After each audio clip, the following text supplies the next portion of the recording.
Is Amber O'Leary, and this is my gifted project, A History of Baroque and Rococo. This piece is called Landscape with a Wide River, Waterfall, and Three Figures in the Foreground. It is an example of Baroque art. Baroque, an introduction. Baroque was an art movement that originated in Europe and quickly spread worldwide due to its prevalence in colonialism and use as propaganda. It was the first global art movement. Its aesthetics heavily relied on dark, dramatic scenes meant to pull the viewer in. Baroque was used as religious propaganda and has heavy ties into Catholicism. The style was very ornate, and architecture valued balance. Baroque was also very prevalently tied to a pursuit of a perfect reality and blurred real life and art. This piece is called Perseus and Andromeda. It is also an example of Baroque art. Baroque history. According to the National Gallery, Baroque art reached its peak around 1630 to 1680 in Rome. The Met says that Baroque originated from Rome and has roots from the area, so gained great popularity there. The book Renaissance and Baroque Art elaborates that Baroque, as a style, is actually a loose term used to cover a period of history, rather than describe a specific movement. Despite this, the Met observes that the area's style is best known for its popularity through the 1600s and left behind a legacy of grandeur. It's highly celebrated and loved for its flamboyance. The Met also comments that Baroque shared time with the Italian Renaissance, which causes the styles to have similar characteristics, such as religion, realism, rich/vibrant color, and mythology. It should be noted that architects of both styles also valued symmetry and balance. Additionally, Baroque was the middle period between the Renaissance and modern art. Classical art was made to directly contrast Baroque during this time. It turned into neoclassical art later on, and realism also eventually arose. The source for this one would be Renaissance and Baroque by René Hue. The Baroque movement spread from 1600 to 1750 and became especially popular in France, Spain, Holland, England, and Austria. The Met and René Hue are the credits for that one. A trip to the Ringling Museum proves that Baroque was also the first global art movement. For instance, Baroque's strong Catholic aesthetics barely had to change for Spain and were found frequently throughout South America. On the other hand, art from the Spanish Netherlands went through much more of a severe metamorphosis. It became gruesome and upsetting. René Hue continues this point by stating that colonization was a huge spreader of the style, hence its popularity. Baroque art was also commonly used as religious propaganda and marks the first time art was ever really used in this way.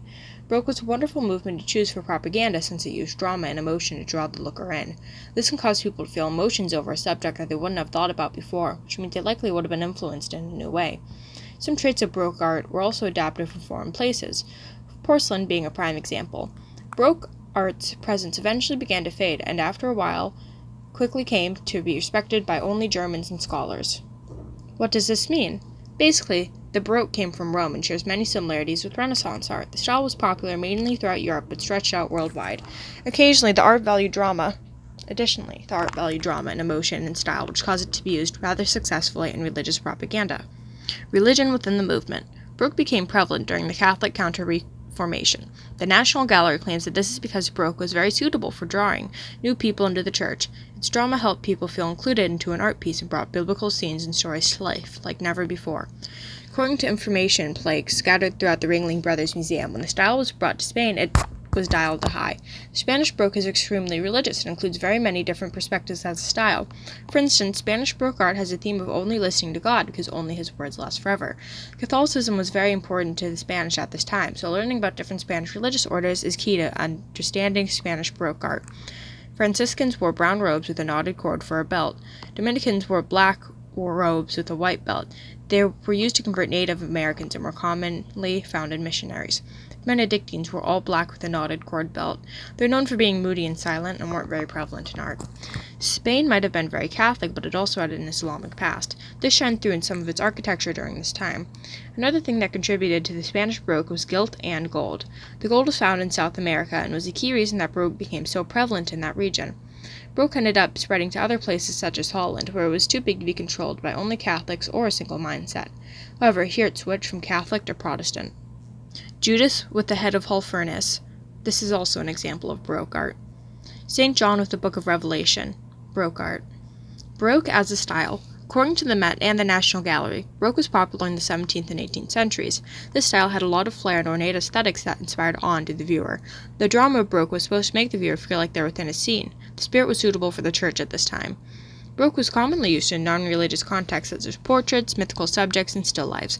Baroque's favorite skills are showing movement, tension, dramatic lighting, shadow, and emotion. These helped to create an overdramatic and theatrical air to the art.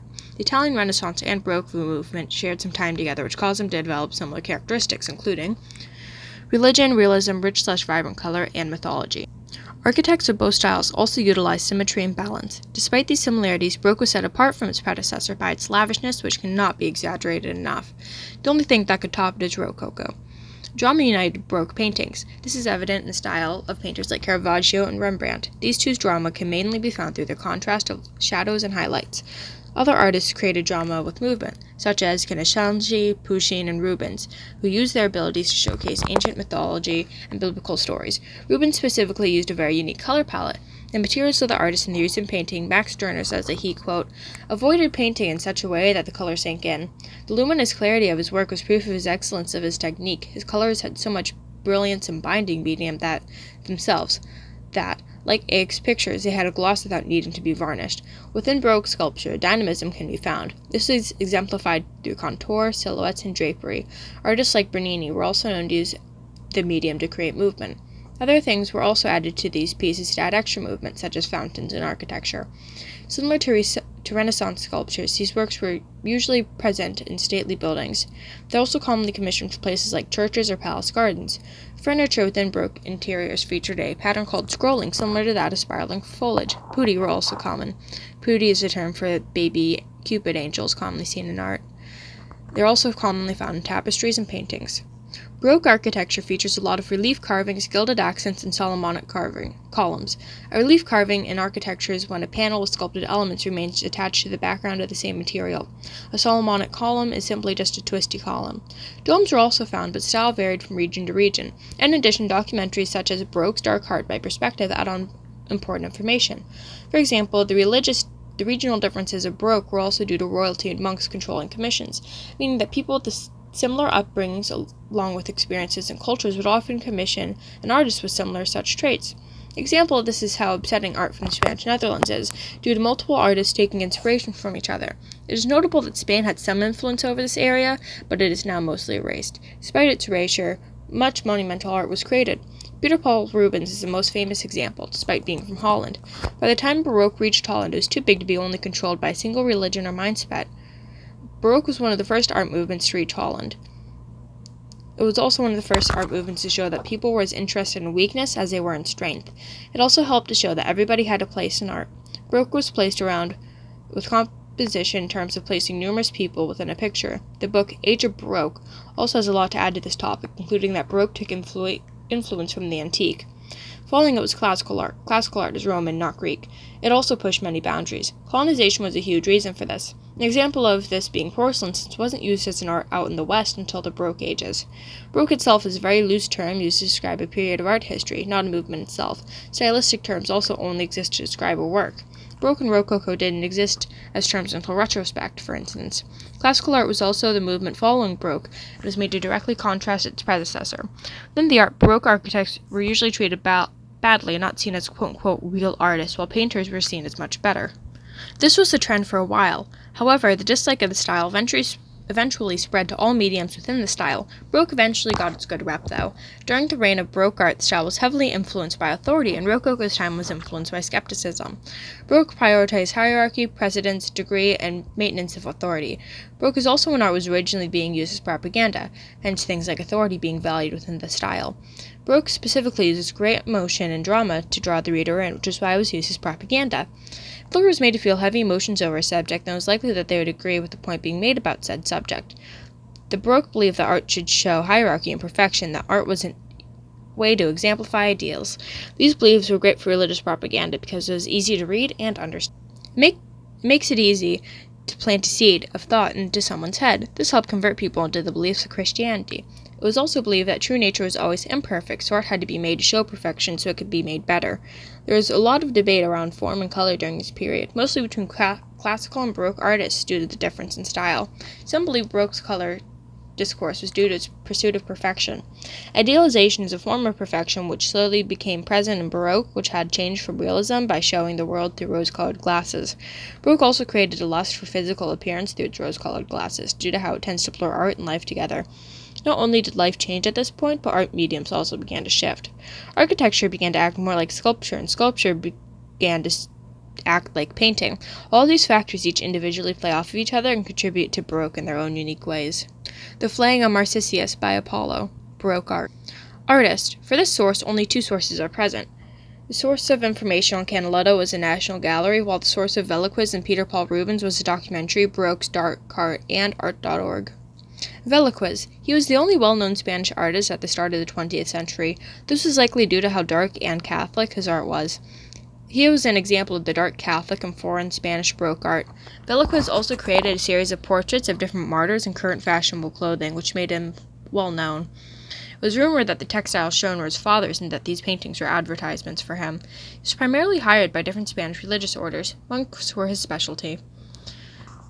This is a painting by him called Philip IV, King of Spain. An interesting thing to note about this painting is that all of the Spanish royalty at the time were all very inbred, which is also where the stereotype of Spanish people not being able to pronounce Spanish correctly and having a lisp comes from.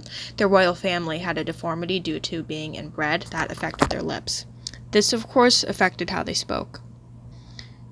Canaletto, also known as Giovanni Antonio Canal, was an Italian painter who was known for his ability to add atmosphere to his works.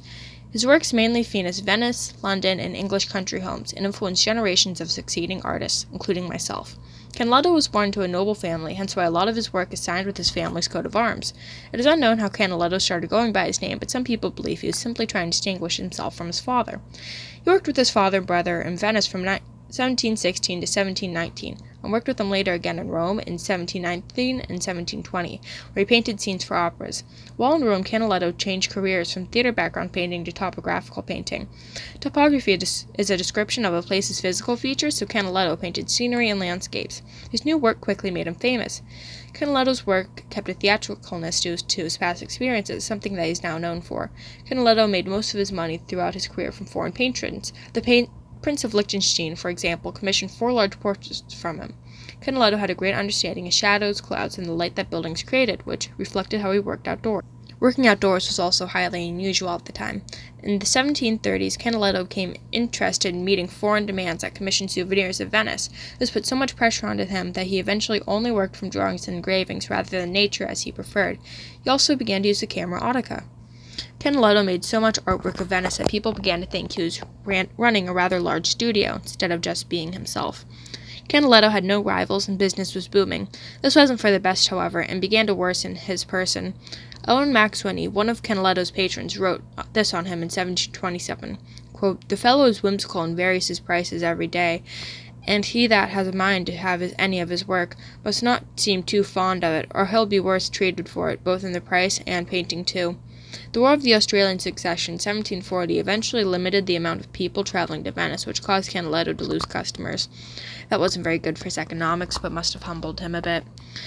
A friend of his, Joseph Smith, convinced him to expand his subject matters. This caused his art to contain less recognizable traits and more imagery/architecture. This scenery began to become increasingly important within Canaletto's work. Because he had a worldwide reputation, he was able to make enough money to live on and went to England in 1746 and remained there until 1755. He worked in London for the most part, and his work shifted to include English views. This caused his work to become lifeless and mechanical.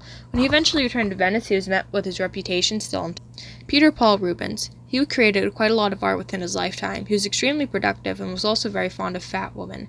The stereotypical quote-unquote Rubens girl was his second wife, who appears consistently within his art. He loved her quite a lot, and his paintings show this. He was also 53, and she was 63, which was a creepy age difference, but he most definitely loved her. This painting is called Archduke Ferdinand, which is by Peter Paul Rubens. And this one is called Possessius in Glycera, which is by Peter Paul Rubens and Oasis Spirit. What's my favorite Baroque art piece that I've shown? My favorite so far is Judas with the Head of Holofernes by Francesco Chiaro. This was due to the dramatic shadows thrown across Judas's face, and how peaceful the painting is despite its subject. Judith looks at peace and content with her head, as the person behind her, likely a servant of some sort, seems distressed by her murder. She seems real, proud, and unbothered. I also like the composition since it challenges what artists are usually taught to do. Usually to achieve a quote-unquote good composition, artists are taught to make whatever direction a figure is viewing empty of another person. Here the maid's distress to look at Judas creates drama that draws the viewer in, just as Baroque wants. Why is it an important art movement?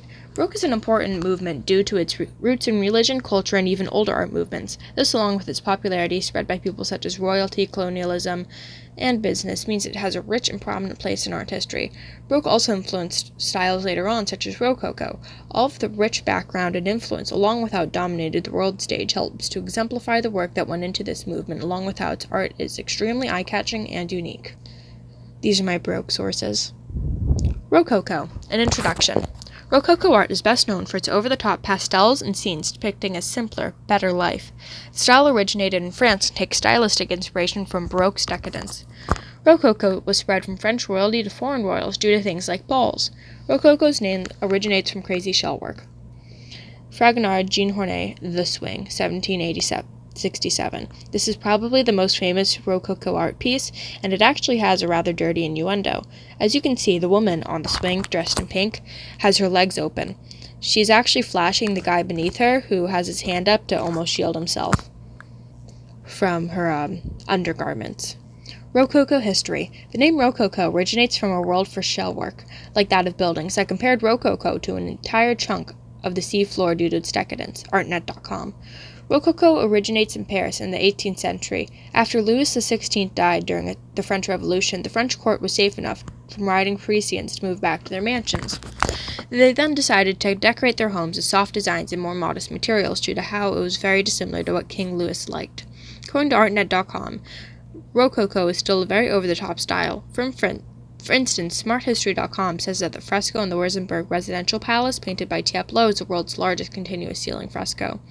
The fresco also only took Tiepolo a year to paint. Due to America being a new destination during the fresco's creation, it was allowed to take center stage because of its foreignness and the seduction of travel that Rococo had at the time. Asia and Africa are also part of the fresco. On the Europe side, a painter is shown sending her painting of the man who commissioned Tiepolo up to heaven. After the 18th century, Rococo spread out from France in the 1730s and went to Catholic German-speaking lands.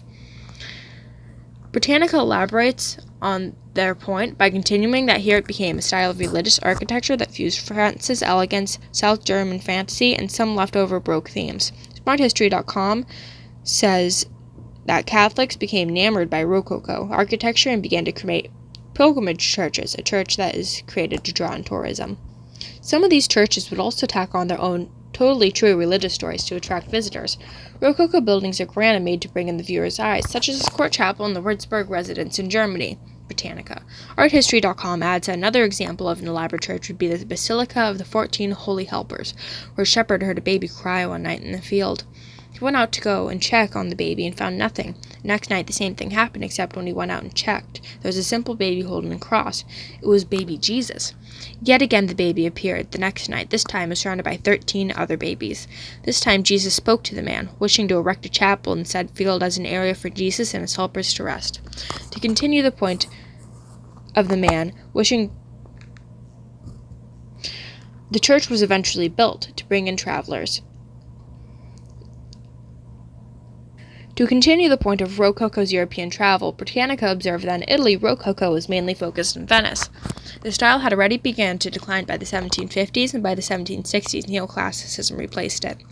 Europe was undergoing the Enlightenment, an era that brought new education, religion, and knowledge, which changed everyone's view of the world. Due to this, you could argue that Rococo is just a collection of the most popular works of the time, to great variation within its style.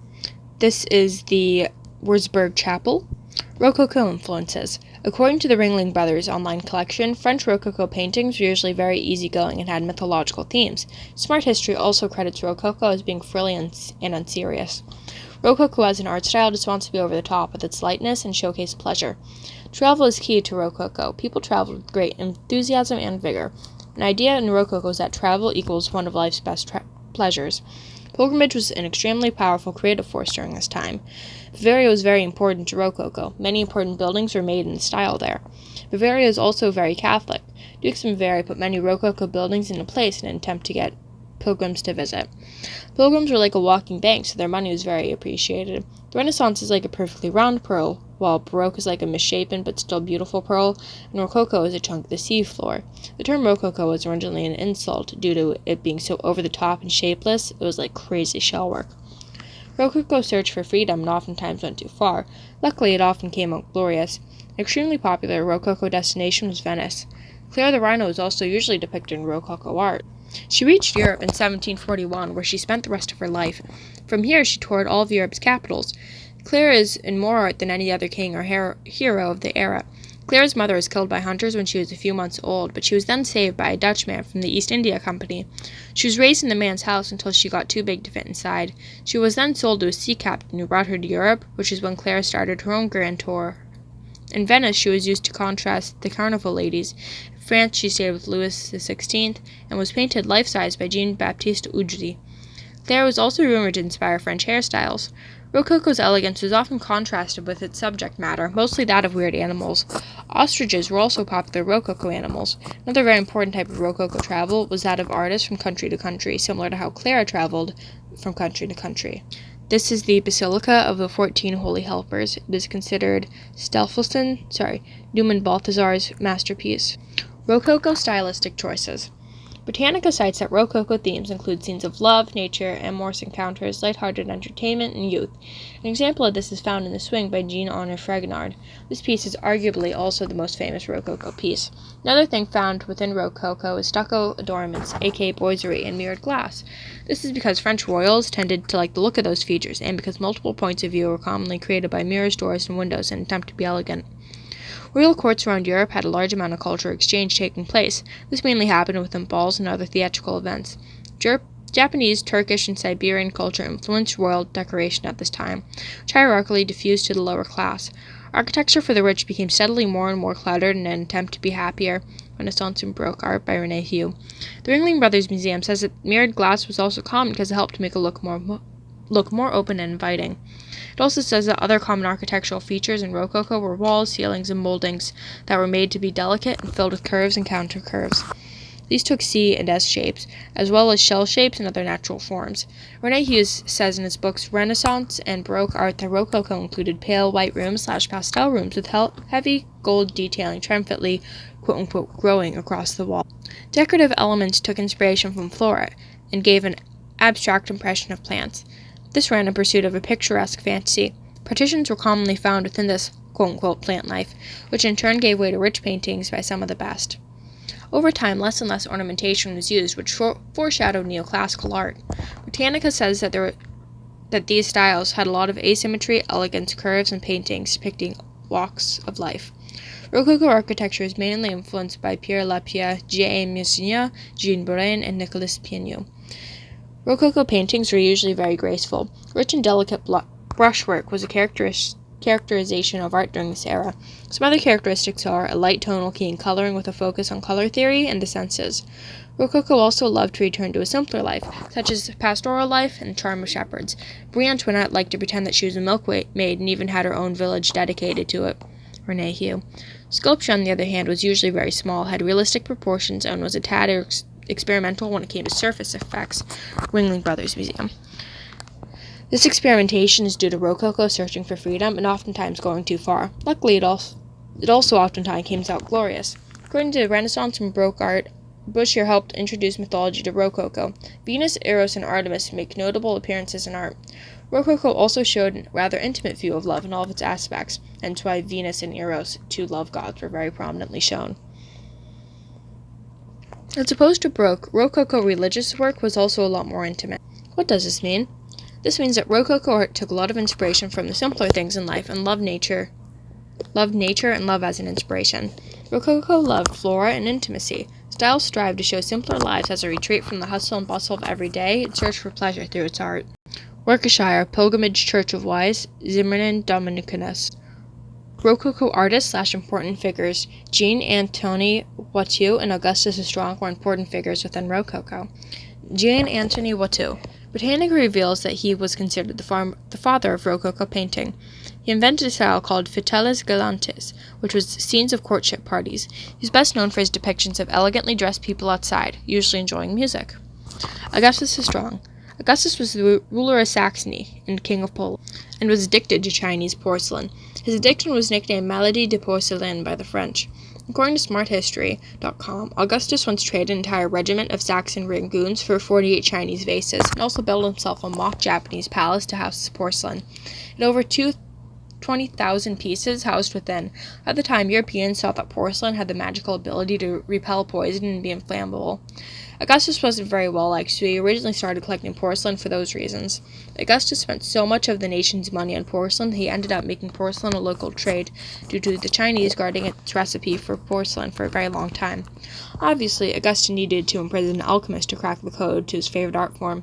Somehow the alchemist was able to complete his job. The new porcelain had a rainbow of colors being used and created a new trendy art style in Europe at the time. This porcelain combined a lot of distant Eastern cultures into one in a way that Europeans glamorize. Augustus had heard a rumor that Asian kings built palaces for their porcelain, so he built a palace for his, based on amalgamations of Japanese culture and things he heard about other Eastern cultures. Here is Pilament Jean-Baptiste. It's called a honor. Why is it an important art movement? Rococo is an important art movement due to how it glamorized travel and spread new ideas throughout the world. It's also important due to its association to the French Revolution, which is partially caused by the American Revolution and caused the Haitian Revolution. Rococo also has great value aesthetically, which has left its mark on the landscape of the world via pilgrimage sites, and of culture via cultural exchange. Rococo also left its influence via Art Nouveau, an art style that takes heavy inspiration from Rococo. Both styles still have their own places in the art world to this day. Allegory of Hope, 1747. Allegory of Abundance, 1747. Rococo sources.